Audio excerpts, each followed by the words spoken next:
네, 여러분 안녕하십니까? 가장 빠른 종합뉴스 뉴스퀴즈 시작합니다. 네, 장마 전선이 북상하면서 곳곳에 호우를 쏟아붓고 있습니다. 비가 집중되는 지역은 어디이고 또 어떤 대비가 필요한지 집중 보도하겠습니다. 매주 목요일 정치큐를 통해 전국 분석하고 있습니다. 오늘은 윤석열 대통령의 사실상 첫 개각과 이낙연 전 대표의 역할론을 둘러싼 분위기까지 알아보겠습니다. 네, 뉴스큐 먼저 날씨부터 지금 상황 알아보겠습니다. 장마 전선이 중부 지역에 머무르면서 서울을 포함한 수도권 대부분에 호우주의보가 발효돼 있습니다. 오후와 저녁 때때로 많은 비가 내릴 것으로 예상되는데요. 현장 취재기자 먼저 연결해서 자세한 상황 알아보겠습니다. 유서연 기자. 네, 서울 지하철 2호선 강남역 부근에 나와 있습니다. 네, 비가 많이 오면 긴장하는 곳 중에 한 곳인데 현장 상황 전해주시죠. 네, 이곳은 강남역 부근의 한 사거리입니다. 지대가 낮은 탓에 큰 비가 내릴 때면 번번이 침수 피해를 겪곤 했는데요. 지금은 오늘도 오전 11시쯤부터 빗줄기가 거세졌다가 약해졌다가를 반복하는 가운데 계속 큰 비가 쏟아졌다가 지금은 또 잠시 그친 모양새입니다. 지난해 지하층이 모두 물에 잠겼던 인근 건물에서도 물막이판과 모래주머니를 설치해 올해는 이제 침수 피해가 있는 거를 미리 대비하는 걸 확인할 수 있었습니다. 서울을 포함한 수도권 전역에 호우특보가 발효되면서 지방자치단체도 혹시 모를 침수 상황에 대비하고 있습니다. 서울 강남구는 강남역 일대를 비롯해 대치역 사거리와 성수대교 남단 등 폭우에 취약한 지역 5곳에 미리 직원들을 배치해 빗물바지 등 배수시설을 점검하고 있습니다.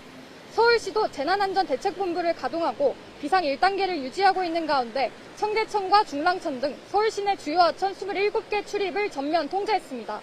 올해는 침수 상황에서 시민들의 빠른 대피를 유도하기 위한 침수 예보 경보 제도도 도입됐는데요. 이에 따라 시간당 강수량이 55mm를 넘거나 물에 잠긴 높이가 지면 15cm를 넘어가는 등 조건이 갖춰지면 침수 예보를 발령합니다. 이후엔 상황에 따라 차량 이동도 통제될 수 있습니다. 강남구를 포함해 서울시에선 현재까지 침수 예보가 발령된 곳은 없고 도로 통제도 이뤄지지 않았는데요. 다만 지난해에도 짧은 시간에 많은 비가 내리면서 순식간에 곳곳이 물에 잠겼던 만큼 섣불리 안심하는 건 금물입니다. 또 하천과 같이 범람하기 쉬운 곳이나 감전 위험시설에는 접근하지 말아야 하고 계속해서 날씨 소식에 귀 기울이면서 운전할 때는 되도록 속도를 줄여야 안전합니다. 지금까지 서울 지하철 2호선 강남역 부근에서 YTN 유서연입니다. 네, 서울 강남역 현장 먼저 보셨고 경기 북부와 동부에 많은 비가 내리면서 저지대 침수나 산사태 위험도 커지고 있습니다. 특히 오후 들어 춘천에는 시간당 70mm가 넘는 집중호우가 쏟아지고 한강 수위에 영향을 주는 팔당댐도 25개를 열고 방류량을 계속 늘리고 있는데요. 팔당댐 방류 현장에 나가 있는 취재기자 연결합니다. 권준수 기자. 네, 경기도 남양주시 팔당댐에 나와 있습니다. 네, 비 내리는 소리도 여기로 들릴 정도인데 경기 북동부와 강원도 집중호우로 25곳을 오후에 계속 열어놓고 있다고요? 그렇습니다. 비가 지금도 거세게 내리고 있는데요. 지금도 팔당댐은 계속해서 물을 내뿜고 있습니다. 현재 5곳 수문을 열어서 초당 2,500톤의 물을 방류하고 있는데요. 강수량에 따라서 수문을 더 열 가능성이 큽니다. 경기도 가평 등 한강 상류 부근에서 집중호우가 이어지고 있기 때문인데요. 팔당댐 수문이 열린 건 올해 들어 오늘이 3번째입니다. 지난 5월 6일에는 장마철에 앞서 초당 1,200톤을, 이틀 전에는 수도권 호우로 초당 1,500톤을 방류했습니다. 장마 전선 북상으로 오늘 오후까지 많은 비가 예고되면서 경기도는 아침 7시 30분부터 비상 1단계 가동에 들어가기도 했는데요. 일부 지역에서는 차도에 나무가 쓰러지고 도심에서도 가로수가 쓰러져 소방당국이 출동하기도 했습니다. 강원 내륙도 비가 많이 내리면서 춘천댐과 청평댐 등의 방류도 커지고 있습니다. 이에 따라 팔당댐에 모이는 물의 양도 더욱 많아지고 있는데요. 현재 호우경보가 내려진 춘천엔 오후 3시 10분 기준으로 시간당 77mm, 양구는 60mm의 물폭탄이 쏟아지고 있습니다. 이에 따라 저지대 침수와 하천 범람, 산사태 피해 등이 우려됩니다. 현재 팔당댐은 발전 방류를 포함해서 이미 아침보다 1,600톤가량 늘어난 초당 2,500톤 수준의 물을 내보내고 있는데요. 오후에도 시간당 60mm가 넘는 집중호우가 쏟아지면서 최대 방류량을 더 늘려야 할 것으로 보고 있습니다. 팔당댐 방류는 서울 한강의 홍수 통제와도 직결되는데요. 늘어난 물로 한강 잠수교 수위는 오후 3시 기준으로 3.8m 정도로 높아졌습니다. 오전 9시에는 3.15m 수준이었는데요.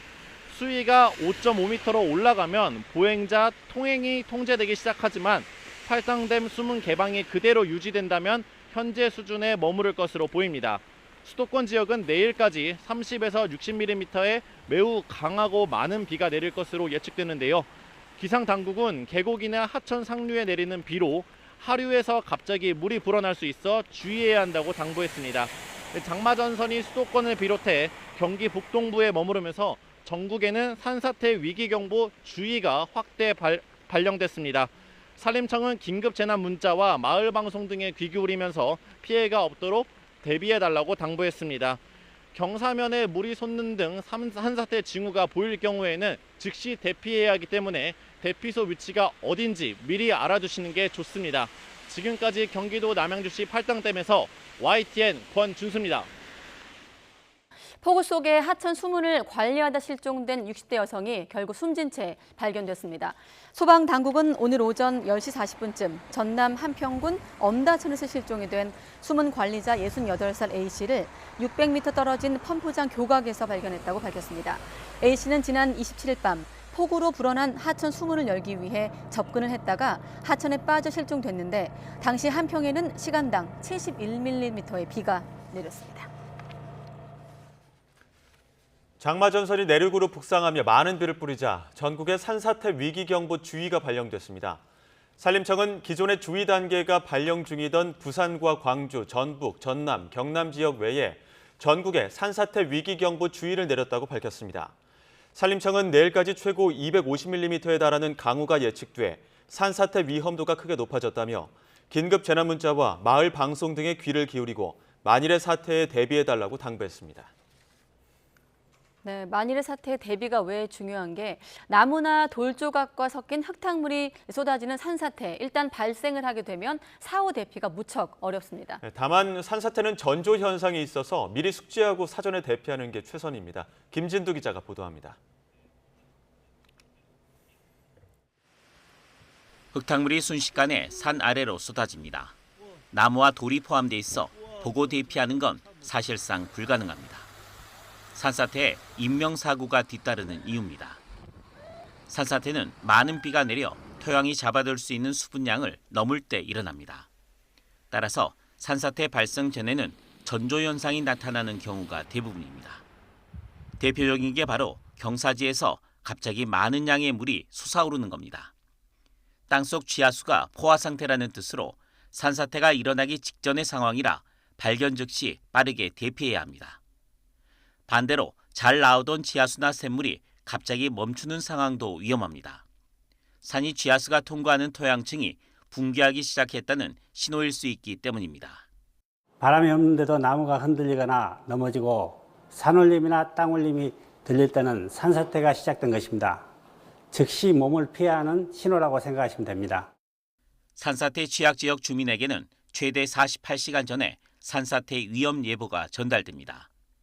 위험성이 커져 주의보나 경보가 발령되면 대피소나 안전지대로 신속하게 이동하면 됩니다. 대피 시에는 2차 피해 예방을 위해 가스와 전기를 차단하고 옆집을 확인해 이웃에게 위험 상황을 알려야 합니다. YTN 김유두입니다. 네, 산사태 대비까지 알아봤고 장마전선이 내륙으로 북상하면서 곳곳에 호우를 쏟아붓고 있습니다. 밤사이에는 비구름이 남부로 내려가 또 한 차례 많은 비를 내릴 것으로 보여 추가 피해가 우려됩니다. 취재기자와 함께 장마 현재 상황과 전망 자세히 알아보겠습니다. 김민경 기상재난기자 나와 있습니다. 어서 오십시오. 네. 안녕하세요. 지금부터 알아보죠. 비가 집중되는 지역이 어디입니까? 네, 가장 강한 비가 내리는 지역은 현재 경기도와 충남입니다. 이 시간당 30mm 안팎의 폭우가 쏟아지고 있는데요. 이 CCTV 화면을 보면서 현장 상황 살펴보겠습니다. 이 서울은 오전보다는 비가 약해졌지만 50mm가 넘는 비가 내려서 하천의 수위가 크게 상승했습니다. 이 강남구 대곡교 부근을 보고 계신데 이 수위가 높아졌고 유속도 빨라졌습니다.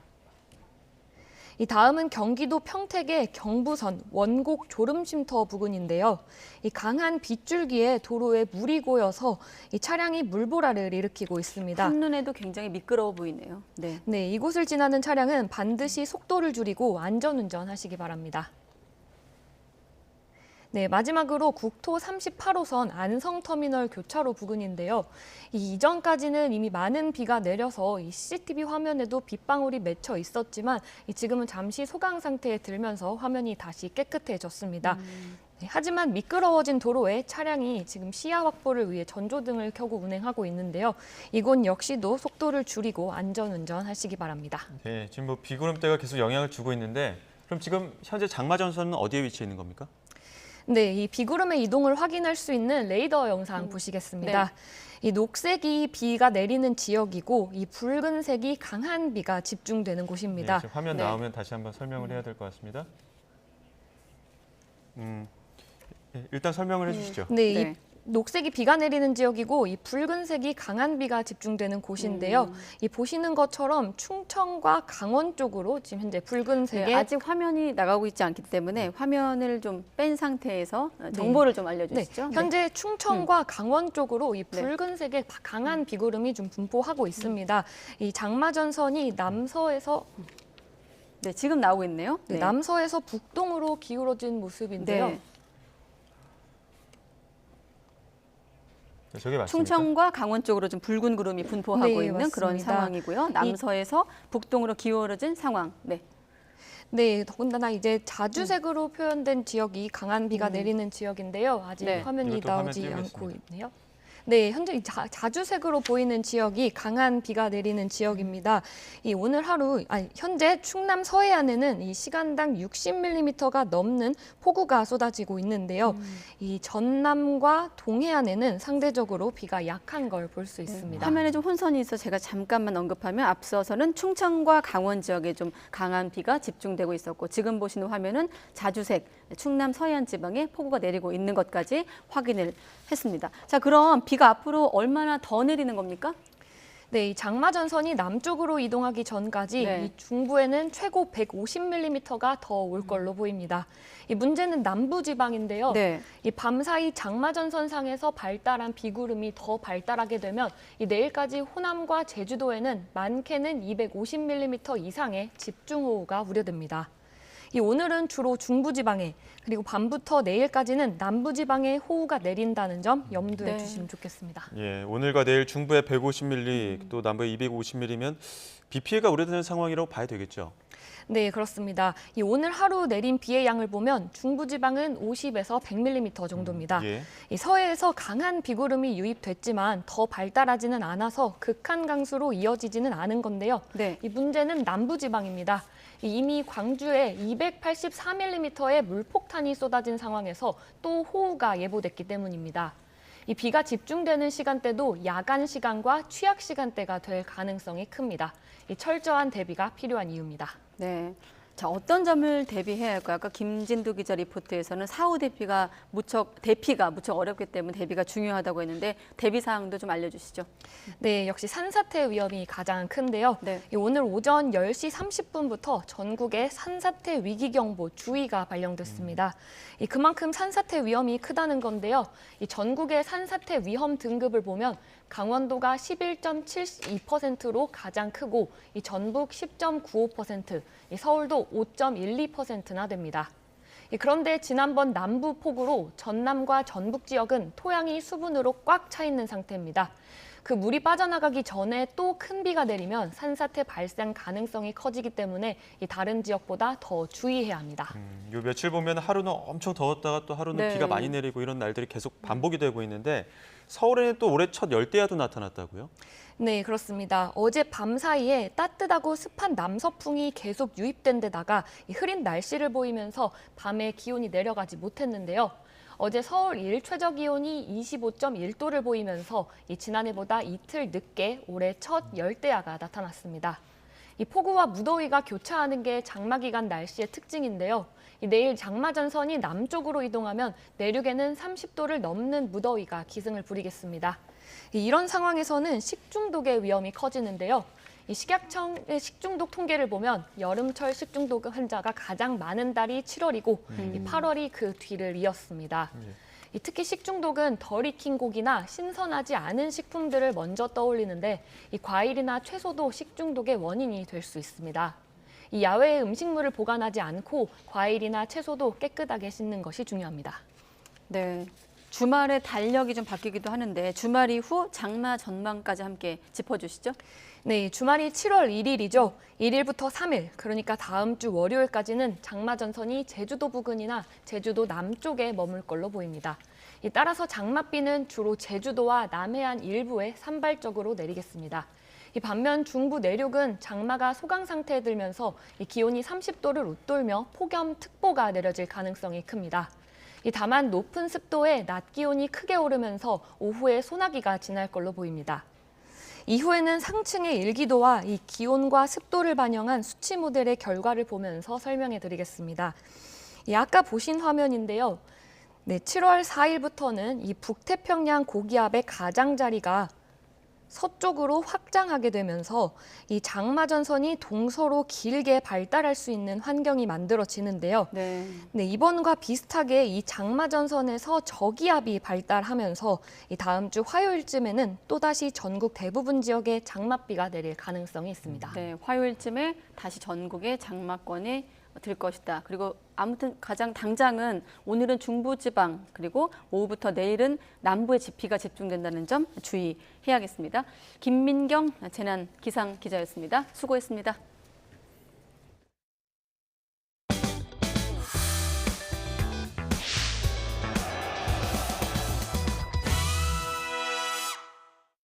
네, 오늘은 이렇게 이권 카르텔에 맞서 싸워라 개각에 대한 당부 메시지를 냈는데 어제는 문재인 정부를 겨눠 반국가 세력이라고 비판을 했습니다.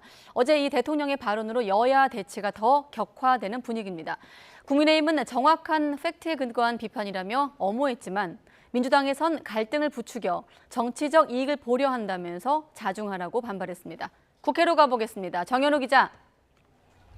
네, 국회입니다. 네, 어제 대통령의 자유총연맹 기념사를 둘러싼 공방이 거셉니다. 네, 문재인 정부가 추진한 남북 종전선언을 겨냥해 반국가 세력의 합창이라고 지적한 윤석열 대통령 발언을 두고 여야 대치가 거셉니다. 우선 국민의힘에선 팩트에 근거한 지적이라면서 전임 정부 안보관 비판에 동참했습니다. 김기현 대표는 문재인 정부가 종이 조각에 불과한 종전선언으로 평화가 온다고 국민을 속였다면서 나라의 정체성을 부정하는 세력과는 협치할 수 없다고 강조했습니다. 들어보겠습니다. 대한민국의 정체성을 부정하고 대한민국을 적의 소나기에 놀아나게 하는 그런 세력이 있다면 그것은 협치의 대상이 아닙니다.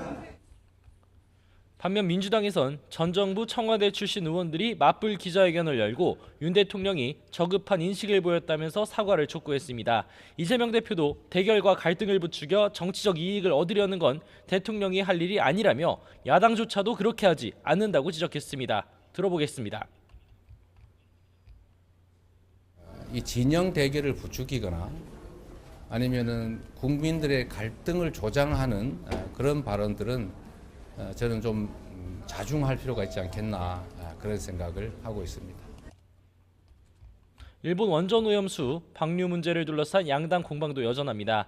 민주당은 내일 예정된 국회 본회의에서 해양 투기 저지 결의안을 통과시키겠다고 예고했고 국민의힘은 오염수 괴담의 예고편이 사드 전자파 논란이었다면서 환경 영향평가 지연 사유가 밝혀져야 한다고 맞불을 놓고 있습니다.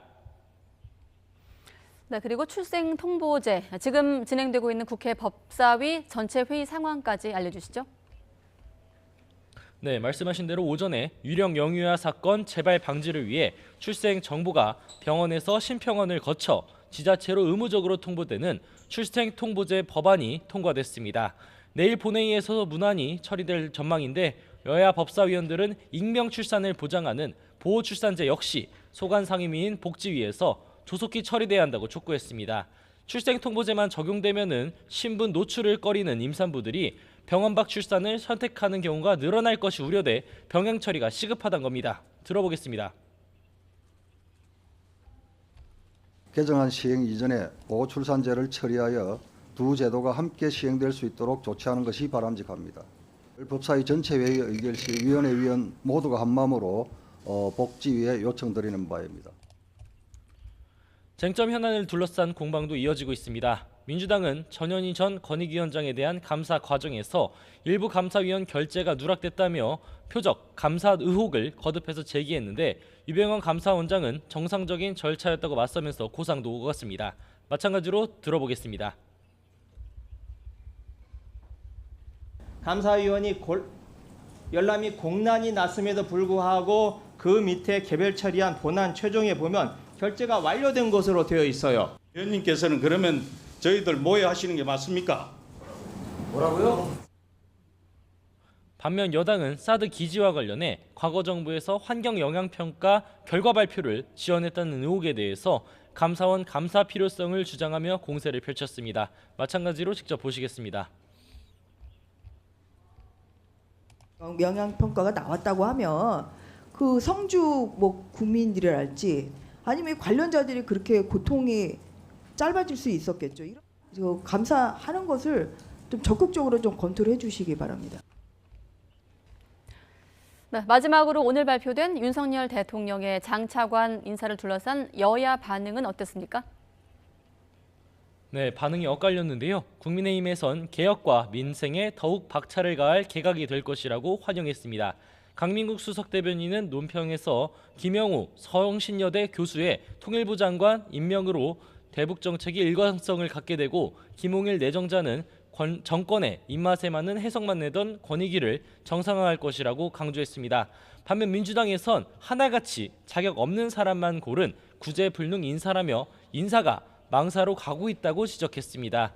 박성중 대변인은 국회 브리핑에서 김영호 교수를 극단적 극우 인사로 김홍일 권익위원장 내정자를 이명박 전 대통령의 BBK 사건을 덮어줄 정치 검사로 각각 평가했습니다. 지금까지 국회에서 전해드렸습니다. 네, 이렇게 법사위 통과, 또 내일 본회의 예정까지 입법 절차가 진행 중인 출산 통보제와는 달리 보호 출산제의 경우는 입법의 진통을 겪고 있습니다. 찬반 의견이 팽팽한 가운데 미혼모에 대한 편견을 없애는 근본적인 대책이 중요하다는 지적도 나오고 있습니다. 신윤정 기자가 취재했습니다. 집 화장실에서 아기를 낳은 뒤에 변기에 넣어서 살해한 20대 엄마가 경찰에 붙잡혔습니다. 갓 태어난 영아를 집 화장실에서 살해한 뒤 사체까지 유기한 20대 친부모가 집은 물론 공중 화장실, 심지어 골목길에서도 출산하는 충격적인 소식은 끊이지 않고 있습니다. 이런 사례를 막기 위해 경제적, 사회적으로 어려운 임산부가 신원 노출 없이 병원에서 아이를 낳고 지자체에 인도할 수 있게 하는 보호 출산제가 지난 2020년 발의됐습니다. 출생 통보제 도입이 급물살을 타자 병원 밖으로 임신부들이 더 내몰리는 부작용을 막자며 보완책으로 논의되고 있지만 찬반이 엇갈립니다. 찬성하는 쪽에서는 산모의 건강한 출산과 아이 보호를 위해 도입돼야 한다고 주장하고 있습니다.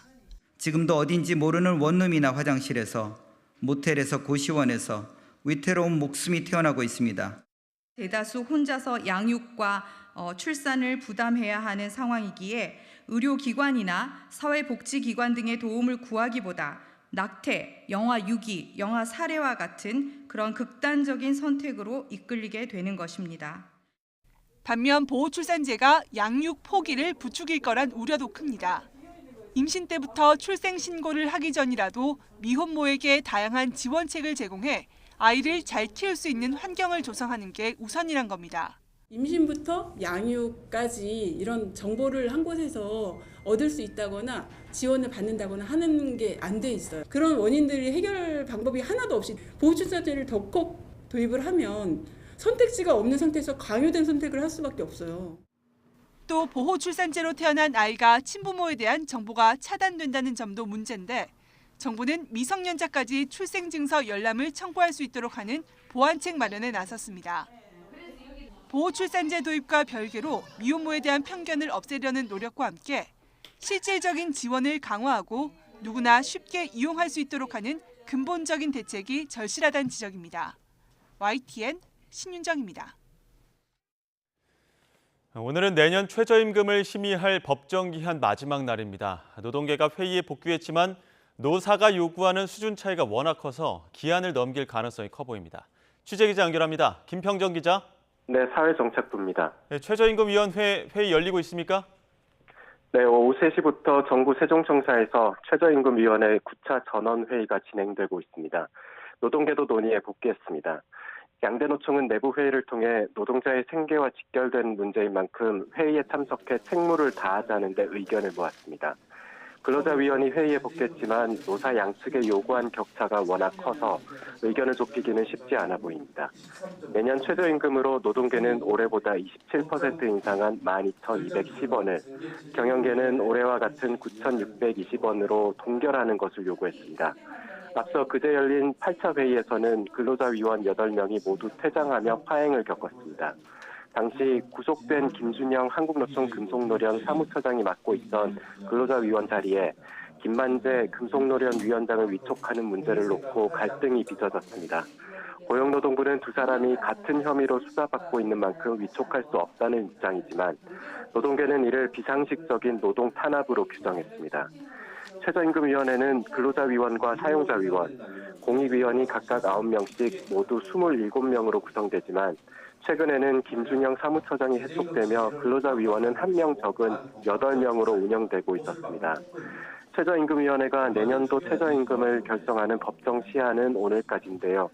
시한을 넘기더라도 남은 행정 절차를 고려하면 다음 달 중순까지는 최저임금안을 고용노동부 장관에게 넘겨야 합니다. 장관은 8월 5일까지 최저임금을 확정해 고시해야 합니다. 지난 1988년부터 시행된 최저임금 제도에서 법정 심의 기한을 지킨 것은 9차례에 불과합니다. 지금까지 YTN 김평정입니다. 손경식 한국경영자총협회 회장은 이른바 노란봉투법의 국회 본회의 상정과 관련해 경영계 우려를 담은 서한을 김진표 국회의장에게 전달했습니다. 손 회장은 서한을 통해 불법쟁이 행위에 대한 손해배상 청구권을 제한하는 전 세계적으로도 유례가 없는 법안이라며 개정안이 통과되면 산업 생태계가 붕괴하고 현장은 1년 내내 노사 분규와 불법 행위로 혼란을 겪을 것이라고 밝혔습니다. 노란봉투법은 하도급 노동자에 대한 원청의 책임을 강화하고 파업 노동자에 대한 기업의 손해배상 청구를 제한하는 내용을 담고 있는데 더불어민주당은 내일 본회의에서 개정안을 처리하겠다고 밝힌 상태입니다. 정부가 상반기에 지난해보다 35조 원 추가된 289조 원의 재정을 집행했습니다. 기획재정부는 최상대 2차관 주제로 회의를 열고 민생 안정을 위한 중점 관리 대상 사업이 올해 예산 87조 원 가운데 54조 원이 집행됐다며 이같이 밝혔습니다. 정부는 하반기에는 빠르고 강한 경기 반등을 위해 공공기관 민간 투자를 지속 점검하고 민자 사업 신규 과제도 적극적으로 발굴할 예정입니다. 우리나라와 일본이 7년 만에 재무장관 회의를 열고 경제금융협력 방안을 논의했습니다. 이번 회담에서는 특히 금융위기 상황을 대비한 통화스와프를 8년 만에 재개하는 문제에 대해서 집중적으로 의견을 나눈 것으로 보입니다.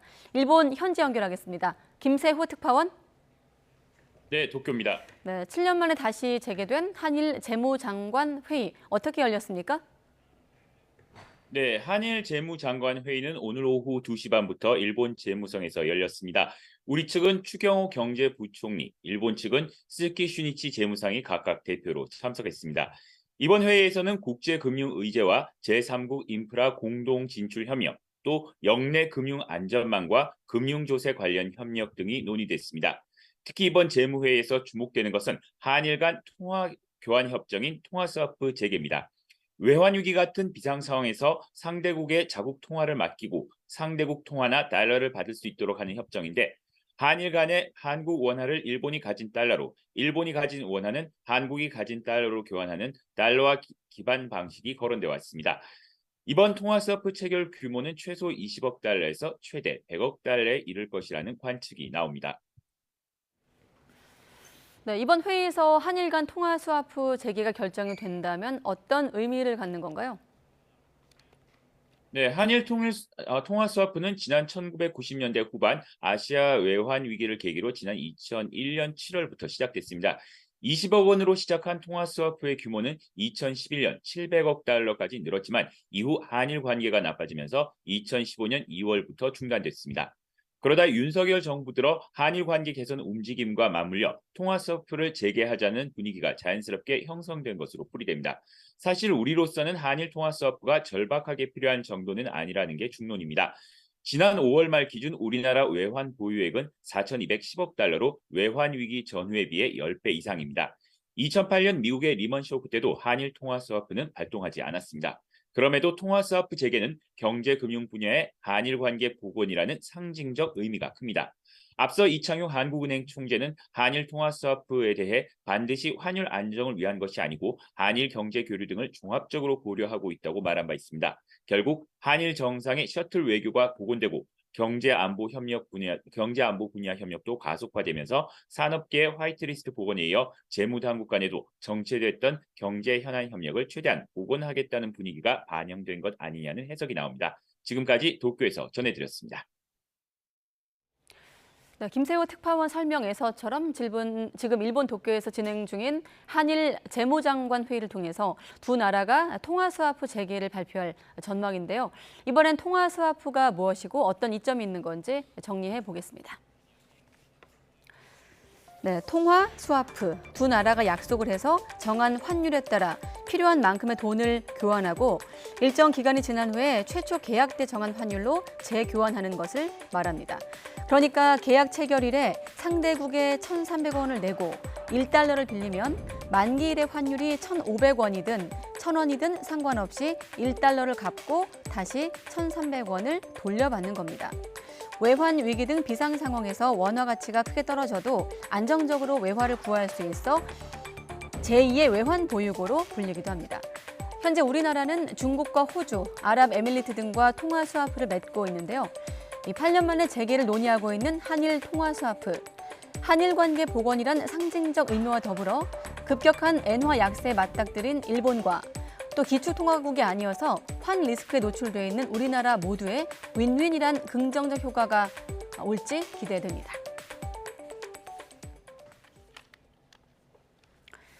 네, 학교폭력 피해 학생들을 위한 국가 수준 치유 회복 전문 기관이 신설됩니다.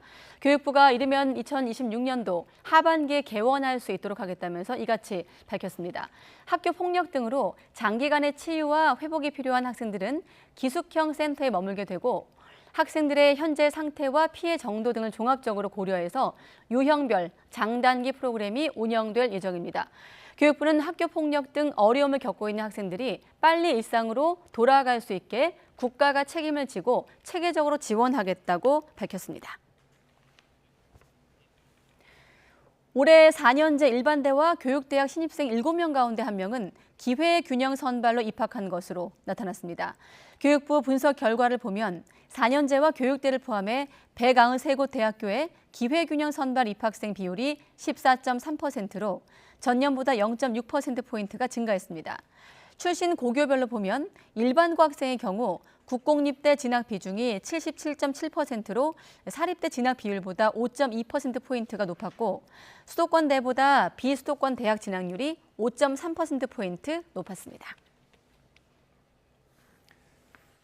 앞으로 대학에 입학할 때 학과 학부를 선택할 필요가 없어집니다. 일단 무전공으로 입학한 뒤에 내가 맞는 수업을 들으면서 나만의 전공을 만들 수 있고 더 다양한 전공을 융합해서 선택할 수 있게 되는 겁니다. 교육부는 어제 대학의 각종 규제를 철폐하는 내용의 고등교육법 시행령 개정안을 발표하고 오늘부터 입법 예고에 들어갔습니다. 연말쯤 국무회의에 상정할 예정인데요. 내용을 보면 대학에는 학과 또는 학부를 두는 것을 원칙으로 한다라는 이 조항이 삭제됐습니다. 지난 1952년 교육법 시행령이 마련된 이후 71년 만에 학과 학부 칸막이가 사라진 겁니다. 예를 들어 인공지능을 활용한 심리학을 연구하고 싶다면 AI와 관련된 컴퓨터공학 과목과 심리학 관련 과목을 선택해 들으면서 새로운 나만의 전공으로 융합할 수 있게 되는 거죠. 복수 전공보다 과목 선택폭이 훨씬 넓어지는 겁니다. 또 현재는 2학년 이상만 전과할 수 있지만 학칙에 따라서는 신입생도 입학 후에 바로 전과할 수 있습니다. 물론 현재도 대학의 필요에 따라 학부를 통합하거나 아예 전체 통합으로 전공 선택 없이 신입생을 선발하는 경우가 있습니다. 하지만 지금까지는 시행령에 학부와 학부를 둬야 한다는 원칙 때문에 학교들도 틀을 깨기는 쉽지 않았는데요. 그 원칙을 폐지했기 때문에 학교들은 더 자유롭게 학과를 융합하거나 학생들이 하고 싶은 공부를 하도록 지원할 수 있을 것으로 보입니다. 의대 체제도 조금 더 유연하게 바뀝니다. 지금까지 의대는 총 6년 과정에서 예과 2년, 본과 4년으로 이루어졌는데요. 그동안 예과 2년은 교양 수업 중심으로 비교적 여유 있는 반면 본과 4년에 너무 많은 전공 교육과 실습 등이 몰려 있어 조절이 필요하다는 목소리가 있었습니다. 이러한 현장의 목소리를 반영해 개정안은 통합 6년 안에서 각 의대가 자유롭게 학제를 구성할 수 있도록 했습니다. 이 외에도 학교 밖 수업 폭이 넓어집니다. 산업체나 연구기관 등의 시설, 장비를 활용할 수 있는 협동 수업 제도를 신설했는데 이를테면 반도체 관련 전공을 하는 학생들이 일정 학기 동안 외부 기업의 반도체 연구소 등에서 수업을 들을 수 있게 되는 겁니다. 대학들은 대체로 이번 조치에 대해 인재 양성을 위한 자율권을 부여받았다며 환영의 뜻을 밝혔는데요. 다만 학생의 선택권 확대라는 명분과는 별개로 취업에 도움이 되지 않는 기초 학문이 외면받을 우려가 있기 때문에 전문가들은 이에 대한 대비가 뒷받침돼야 한다고 지적하고 있습니다. 네, 자녀 2명을 살해하고 시신을 냉장고에 보관해온 혐의로 구속이 된 친모에 대해서 경찰이 살인죄로 혐의를 바꾸고 남편도 방조죄로 입건했습니다. 이런 가운데 친모는 변호인을 통해서 심경을 담은 자필 편지를 공개하기도 했는데 자세한 내용과 속보 취재기자 연결해서 알아보겠습니다. 박정현 기자. 네, 사회부입니다. 네, 애초에 친모한테 적용된 혐의가 영아 살해죄였잖아요. 네, 경찰은 친모 고모 씨에 적용했던 혐의를 기존 영아 살해죄에서 살인죄로 바꿨습니다. 영아 살해죄는 아이를 양육할 수 없거나 이를 참작할 만한 이유로 분만 중 또는 분만 직후 영아를 살해했을 때 적용됩니다. 고 씨가 출산 하루 만에 범행했고 경제적 어려움으로 아이를 더 낳기를 여력이 되지 않는다고 진술한 점 등을 고려한 겁니다. 실제로 당시 한동안 부부의 수입원이 없는 상태였고 고 씨가 이미 한 차례 낙태하며 수술비 부담을 느꼈다고 진술한 점 등으로 미뤄볼 때 부부가 생활고를 겪었던 건 사실로 보입니다. 하지만 경찰은 고 씨가 동일한 범죄를 불과 1년 사이에 연달아 저지른 데 고의성이 있다고 보고 살인죄를 적용한 것으로 해석됩니다. 아울러 경찰은 고 씨가 길게는 5년 가까이 시신을 냉장고에 보관해온 혐의를 고려해 사체 은닉죄도 추가했습니다. 남편인 이모 씨 역시 방조 혐의로 피의자 전환했는데요. 그간 이 씨는 아내가 낙태한 줄 알았다며 출산한 사실조차 몰랐다고 주장했고 경찰 역시 참고인 신분으로 주어사를 이어왔습니다. 경찰은 특별한 혐의점이 포착된 건 아니라면서도 고 씨가 이미 범행을 모두 자백한 상태에서 이 씨를 단순 참고인으로 조사해 사건의 실체를 밝히는 데는 한계가 있다고 보고 입건을 결정했습니다.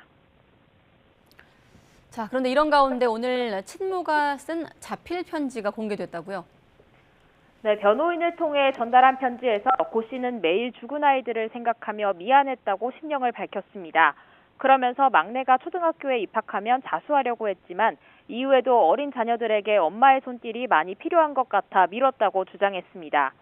첫 조사 때 혐의를 부인한 이유 역시 갑작스레 엄마가 사라지면 놀랄 아이들이 걱정됐고 또 엄마 없이도 생활할 수 있는 최소한의 방법들을 가르치고 싶어 시간을 벌려 했다고 해명했습니다.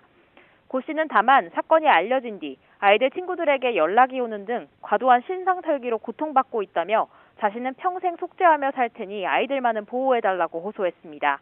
지금까지 사회부에서 전해드렸습니다.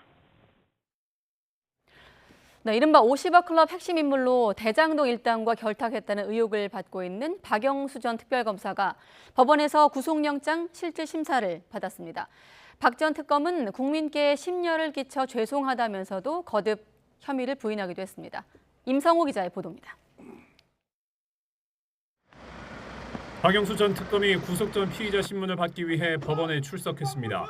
수척하지만 담담한 모습으로 취재진 앞에 선 박 전 특검은 국민께 심려를 끼쳐 죄송하다면서도 제기된 혐의는 거듭 부인했습니다. 진실은 곧 밝혀질 거로 저는 확신합니다. 자, 감사합니다. 주변인들은 혐의 인정하시는데 여전히 우리은행에 영향을 행사하신 적 없으십니까? 없습니다. 네. 검찰은 박 전 특검이 우리은행 이사회 의장이던 2014년 말 대장동 일당의 컨소시엄 관련 청탁을 들어주는 대가로 200억 원 상당의 이익과 단독주택 2채를 약속받고 실제로 8억 원을 수수했다고 보고 있습니다. 3시간 넘게 이어진 영장심사에서 검찰은 PPT 220여 장을 준비해 여러 증거를 들이밀며 박 전 특검 혐의 입증에 주력했습니다. 특히 박 전 특검의 딸이 화천대유에서 빌린 11억 원 등은 약정받은 50억 원 중 일부가 실현된 거라고 강조했습니다.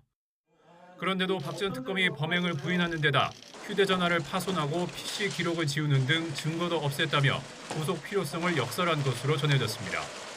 반면 박 전 특검 측은 대장동 사업에 참여하거나 금융 알선 대가로 금품을 받거나 약속받은 적이 없다며 혐의를 전면 부인했습니다.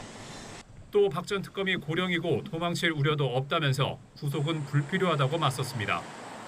박 전 특검의 최측근이자 공범으로 지목된 양재식 전 특검보도 영장심사에서 박 전 특검과 비슷한 취지로 혐의를 부인한 것으로 알려졌습니다. 민간업자들한테 200억 먼저 요구하신 거 맞습니까? 박 전 특검과 양 전 특검보의 구속 여부는 밤늦게 나올 전망입니다. 법원이 영장을 발부하면 박 전 특검은 50억 클럽 연루자 가운데 곽상도 전 의원에 이어 두 번째로 구속되는 피의자가 됩니다. YTN 임성호입니다.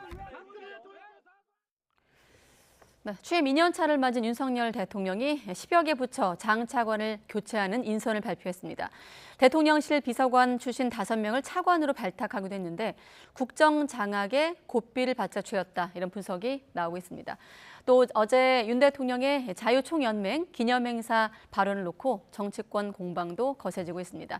오늘은 정치큐 김재원 국민의힘 최고위원 또 이상민 더불어민주당 의원과 함께하겠습니다. 안녕하십니까? 네, 안녕하세요. 네, 서둘러 가야 돼서 바로 여쭤보겠습니다. 개각 관련해서 여야 평가가 다른데 두 분은 어떻습니까? 먼저 야당께 여쭤볼게요. 네, 개각이니까. 글쎄 우리 당에 이제 공식 입장이 있을 테고요. 네. 저는 뭐 특별한 그 특색이 보이지가 않습니다. 뭐 이제 눈여겨볼 부분이 있다면 대통령실에 있던 비서관 5명을 차관으로 전진 배치했다는 건데 네. 저렇게 되면 한두 명도 아니고 5명씩이나 일거에 저렇게 차관으로 배치하게 되면 대통령실의 각 부처의 어떤 그런 자율적인 역동성이라든가 어떤 독자성이나 뭐 이런 것들이 또는 부처 책임주의, 장관 책임주의가 오히려 약화되지 않을까 이런 생각이 듭니다. 네, 민주당의 공식적인 반응 언급하셔서 민주당은 완전히 망사다, 불통의 독주 선언이다 이런 반응입니다. 추가적으로. 근데 뭐가 불통인지 뭐가 망사인지 잘 모르겠어요. 어쨌든 차관 12명 중에 이제 5명이 용산 대통령실 근무하던 비서관들이다 이 말인데요. 네. 사실은 정권이 바뀌었지만 그 대통령이 생각하는 국정 철학이라든가 어떤 방향이 일선에서 제대로 작동하지 않는다는 그런 어떤 진단이 굉장히 많았거든요. 제가 보기에도 아직도 이 진지전처럼 각 그 결정권을 행사하는 분들은 현장에서 윤석열 대통령의 어떤 기조 방향에 오히려 네. 그 반대되는 뭐 결정을 해버린다든지 또는 윤석열 대통령이 추구하고 있는 여러 가지 국정 목표에 대해서 제대로 이행을 하지 않는 그런 경우가 의외로 많거든요. 그런 데 대해서 아마 대통령의 국정 기조를 잘 알고 있는 비서관들로 각 부처의 일부 부처의 차관으로 임명을 하면 그 부처가 조금 더 활력을 갖고 돌아가지 않을까 이런 생각에서 아마 인사를 한 것으로 보이는데요. 네. 야당은 뭐 일단 뭐 무조건 그러니까 어떤 좋은 인사를 해도요 늘 시비를 걸어요. 아마 공자님을 모셔놔도 뭐 마찬가지로. 네, 그 5명 비서관을 전진 배치하면서 대통령이 약탈적인 이권 카르텔과 과감하게 맞서 싸워달라라고 했는데 지금 최고위원께서는 대통령의 어떤 기조와 현장이 좀 다르기 때문에 이런 인사가 났다라는 물론 해석이거든요. 관료들의 그런 어떤 뭐 대통령의 그런 국정 철학을 잘 공유도 못하고 네.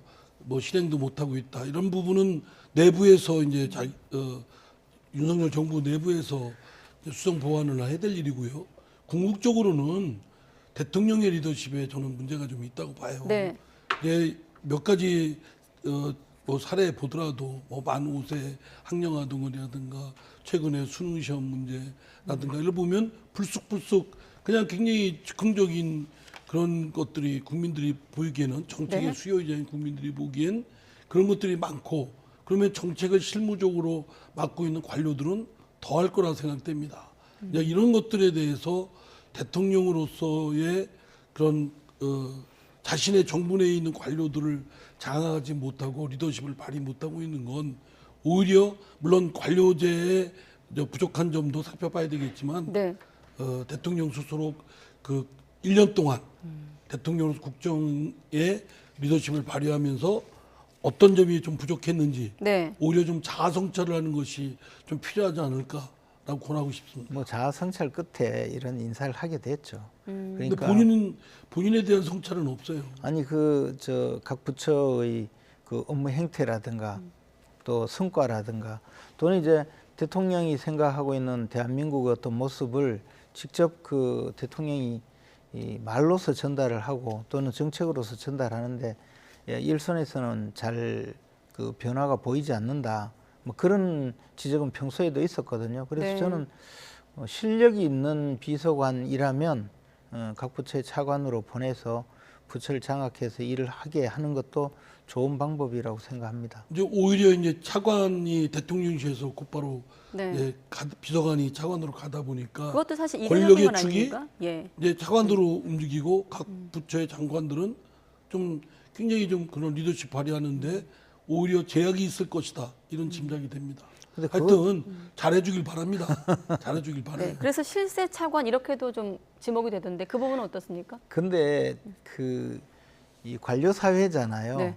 그리고 장관이 엄연히 대통령이 임명한 장관이 있고 또 그 장관을 임명할 때 단순히 그냥 뭐 길 가는 사람 붙들어서 그 물어보고 장관 시킨 것이 아니고 네. 대통령이 오랫동안 고민을 하고 또 대통령과 인적인 그 신뢰관계가 있는 분들이 지금 장관을 하고 있거든요.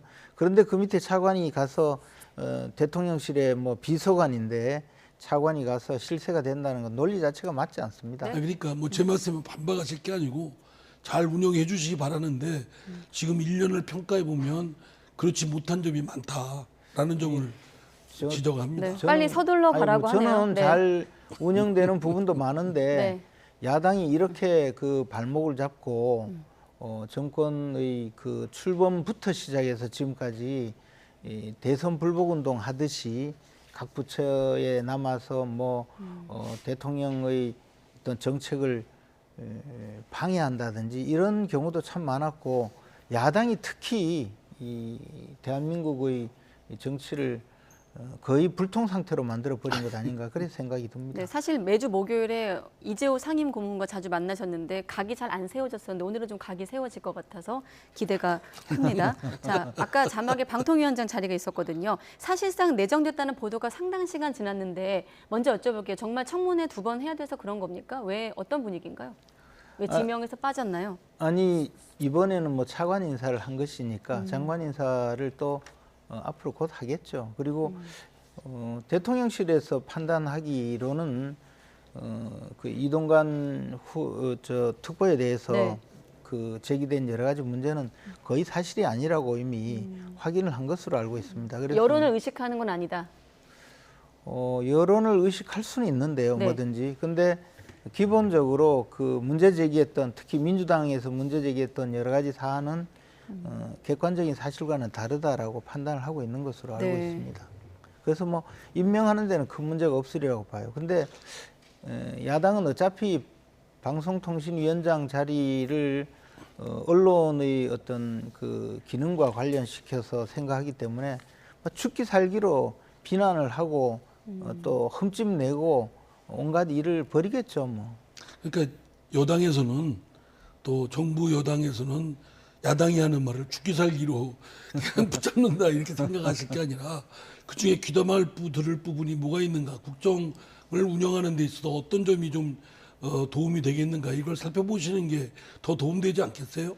그런 차원에서 말씀을 드리면 방통위원장은 여러 예민한 자리이고 각 정파 사이에서도 상당히 이렇게 민감하게 반응되는 부분이 큰 자리 아닙니까? 그런데 이제 그 자리에 정파색이 짙은 인물이 그 자리를 간다고 하니까 야당에서는 비판을 하는 거죠. 당연히 이미 이명박 정부 때도 그런 전력이 있고 또 그 이후에 그 윤석열 대통령하고 많이 밀착돼 있는 분이 방통위원장으로 가고 있다. 그러면 걱정되는 부분이 큰 점을 지적하는 겁니다. 그리고 이제 5인의 방송통신위원회를 꾸려가는 데 있어서 과연 제대로 그 리더십 가지고 할까?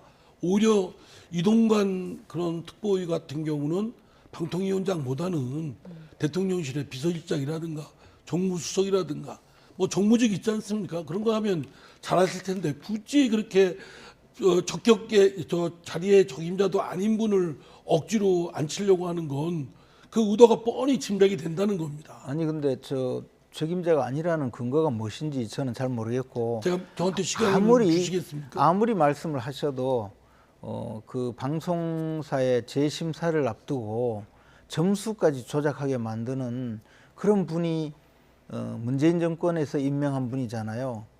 근데 그런 정도의 불공정 행위를 자행한 전임자에 비해서 이동관 특보는 아마 훨씬 공정하게 할 것이라고 생각합니다. 그리고 더 나아가서 사실 방송사의 재승인 문제에 개입해서 점수를 조작하고 이렇게까지 했다면 이분은요 방송통신위원장을 임명한 분이 책임을 져야 돼요. 이런 분을 아마 그런 느낌 내부적으로 그런 요구가 있으니까 이분이 그렇게 움직였지 않겠습니까? 그런데 지금 이제 새 정권에서 1년이 지났는데 이제 와서 방송통신위원장을 임명하려고 하는데 그분에 대해서 무슨 무자격자다 그렇게만 이번엔 이야기하는 것은 의원님 말씀 듣겠습니다. 네. 한 전 그 위원장에 대해서는 무죄 추정이 원칙이 적용되고 아직 확정 판결이 나지 않은 상태에서 사실관계를 이렇게 단정짓는 것은 매우 잘못된 것이고요. 그건極위험합니다. 그거는 이 방송에도 관련되는 또 김재원 최고위원님하고도 관련되는 상당히 좀 위험한 발언이니까 수정을 좀 해주실 걸 바라고요. 제가 지적하는 거는 아니 위험한 발언이 아니고 진실을 말한 거죠. 진실이라뇨. 그거는 그렇게 말씀하실 건 아니죠. 지금 아니 의심을 받고 어떻게 그 재판까지 사실은 받고 유죄 있잖아요. 판결이 확정되지도 않았는데 그 사실을 확정을 지을 수가 있어요. 아니 제가 확정적으로 이야기한 게 아니고 방송통신위원장이 제 점수 조작이나 하는 그런 분이 자, 이번에 의원님 말씀 듣고 그 다음에 최고위원님께 제가 누차 여러 번 말씀드리지만 이동관 특보는 워낙 정파성이 강한 분이기 때문에 이분의 다른 부분에 대한 부분은 논하기 전에 워낙 반대파에서는 이분에 대해서 수용하기가 어렵다는 겁니다. 그러면 방통위원회를 끌고 나가려는 위원장으로서 끌고 나가려면 그런 중립적이고 또는 독립적인 리더십이 각 정파로부터도 인정받아야 되는데 그게 안 되는 인물을 굳이 앉혀서 파열음을 낼 이유가 뭐가 있냐는 얘기죠. 네. 아마 야당에서는 이동관 특보가 아니고 진짜 말씀드렸듯이 공자님이나 예수님을 모셔와도 저렇게 공격할 거예요. 네. 그리고 그런 식으로 공격할 만한 저는 그런 자격이 있는지 모르겠어요. 네. 일단 지명이 되고 나면 다시 한번 이동관 특보에 대한 평가를 하기로 하고 조금 전 속보가 들어왔기 때문에 제가 잠깐만 확인하고 다시 이어가겠습니다. 아까 제2의 외환 보유고 성격 갖고 있다 설명을 해드렸고 한일 관계 복원의 어떤 상징도 있다고 했는데 한일 간의 100억 달러 규모의 통화 수화풀을 전격적으로 합의했다는 속보가 조금 전 들어왔습니다. 8년 만에 이렇게 해서 통화 수화풀가 복원이 된 거고요. 3년 계약. 달러화로 교환하기로 전격적으로 합의했다는 속보입니다. 2015년 이후 중단됐던 한일 통화 수화풀가 8년 만에 복원됐습니다. 다시 한번 또 정리되면 여러분께 알려드리기로 하고 이번엔 자유총연맹 연설에 대한 대통령 발언과 관련된 공방으로 넘어갈 텐데 여야 입장을 들을 겸 또 두 분도 약간 시킬 겸 발언부터 듣겠습니다. 네. 대통령께서 하신 발언은 정확한 팩트에 근거한 것이기 때문에요. 민주당이 거기에 대해서 반발한다는 것 자체를 저는 이해할 수가 없습니다. 종이 조각에 불과한 종전선 하나 가지고 대한민국에 평화가 온다고 그렇게 외친다면 그거는 국민을 속이는 것입니다. 정말 도를 넘어도 한참 넘었고 그 자기는 그 반국가 세력에 가서 그 요직의 검찰총장은 왜 했어요? 하신 거 알았어요. 그건 해선 안 될 말이고 그 점점 더 극우에 이렇게 포획돼 가는 느낌이에요. 극우에 대한 신앙심이 깊어져 가는 것 같은 느낌이에요. 마침 유인태 전 총장 발언으로 마무리가 됐기 때문에 김채고 의원께 먼저 여쭤보면 요직의 검찰총장은 그 반국가 세력 가서 그 요직은 왜 했어요라고 이제 오히려 반문을 했거든요. 아니 반국가 세력들이 있기 때문에 네. 소탕을 해야 되잖아요. 그분은 저 검찰총장을 맡을 때 그런 생각도 할 수 있죠. 그런데 사실 이제 반국가 세력이다 또는 뭐 종전선언에 목을 매달고 뭐 저 종전선언을 위해서 노력했다 이런 것이 네. 문재인 대통령 당시에 우리나라가 국제적으로 고립되거나 또는 외교 정책상 문제가 벌어진 굉장히 많은 사유 중에 하나입니다.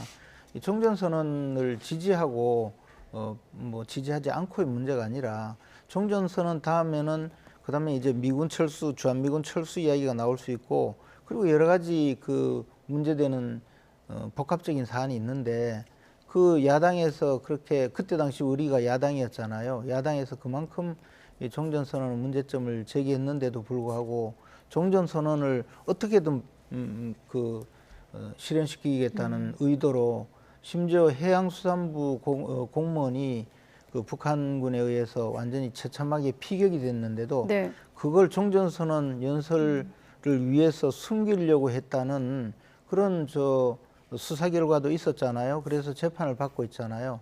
그만큼 종전선언 자체에 대해서 문제가 있었고 그에 대해서 대통령이 문제를 제기한 것이죠. 앞으로는 그렇게 하면 안 된다. 그리고 우리 윤석열 정부는 그렇게 가지 않겠다. 그렇게 말한 건데요.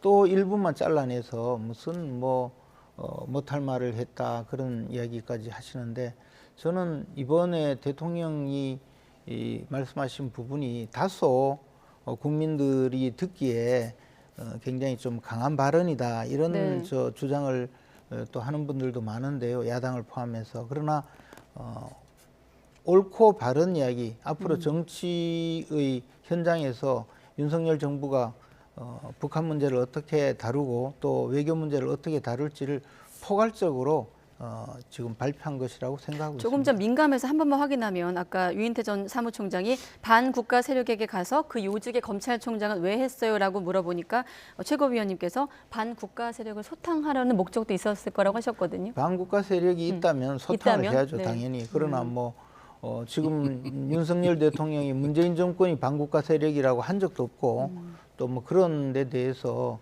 직접적으로 문재인 정권이 반국가 세력이기 때문에 소탕해야 된다는 그런 이야기를 한 적도 없죠. 다만 검사는 누구든지 대한민국 헌법을 존중하고 대한민국 법 체계에 따라서 활동하는 국민이라면 보호해야 되고 그렇지 않고 이적 행위를 자행하는 그런 자들이 있다면 처벌을 해야죠.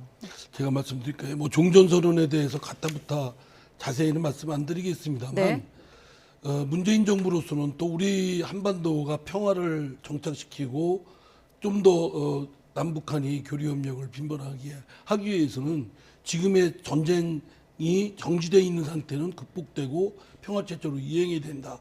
그를 위한 과도기적인 방안으로 네. 종전선언이 제시가 된 겁니다. 종전선언으로 했다고 해서 일거의 평화가 정착되고 남북한의 교류협력이 되고 이런 것이 있을 수는 없는 거죠. 하나 가는 길은 방도를 제시한 것이고 그거에 대해서는 찬성하는 측도 있고 반대하는 측도 있습니다.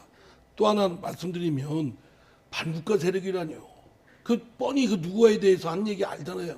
또 무슨 경찰발전위원장이가 하는 분은 또 문재인 대통령을 딱 적시해서 간첩이라고까지 얘기를 했어요. 딱 일맥상통해요. 제가 볼 때는 윤석열 대통령이 괴담과 가짜뉴스로 국가를 흔드는 반국가 세력이 있다. 말하자면 야당, 반대파의 비판은 도저히 수용 못하겠다는 거예요. 수용을 못하는 건 고사하고 받아들일 수가 없고 지금 말씀하신 대로 척결해야 될 반국가 세력으로 낙인 찍기 하는 거예요. 그런데 정말 그 윤석열 대통령의 그 발언을 들으면 아 이분은 국가의 그 대한민국의 대통령으로서의 소양은 물론이고 기본적인 민주적 소양도 결핍되어 있지 않나 이런 의심이 듭니다. 아마 제일 억울한 분은 김재원 최고위원이실 거예요. 김재원 최고도 같은 유사한 발언을 했는데 징계받아가지고 지금 최고위원 제대로 역할도 못하고 계시잖아요. 근데 윤석열 대통령은 이 말에 해서 잘했다고 이구동성으로 지금 김기현 대표조차도 저렇게 나와서 얘기하고 있지 않습니까? 억울하십니까? 억울하시다고 그래서. 말이 안 되잖아요. 그 억울한 마음이 있다 하더라도 이상민 의원님이 말씀하시니까 억울한 생각이 없어집니다. 네, 알겠습니다.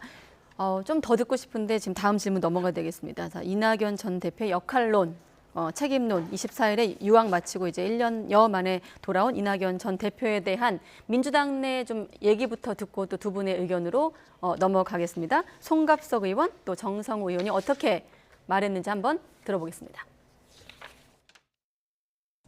우리 이제 이낙연 대표께서는 그러니까 정치 지도자들은 이게 국민으로부터 과감하게 멀어지는 시간을 가져야 됩니다.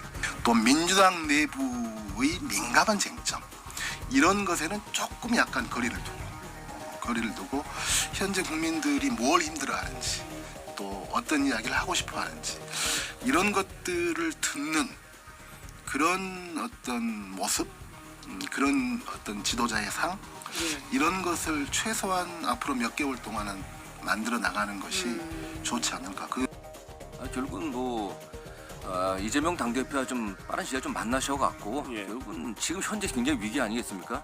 윤석열 정권이 검찰을 동원하는 것뿐만 아니라 검찰, 감사원 동원해갖고 야당을 압박하고 있고 국정의 모든 힘들을 갖다가 야당 압박에만 쓰고 있다고 저는 느껴지고 있습니다. 이런 상황에서 결국 이걸 이겨내기 위해서는 야당이 단합해야 된다, 단결해야 된다, 대표 중심으로 결속하는 게 좋다. 저는 이런 방향으로 좀 힘을 실어주는 게 저는 좋지 않겠다는 생각을 합니다.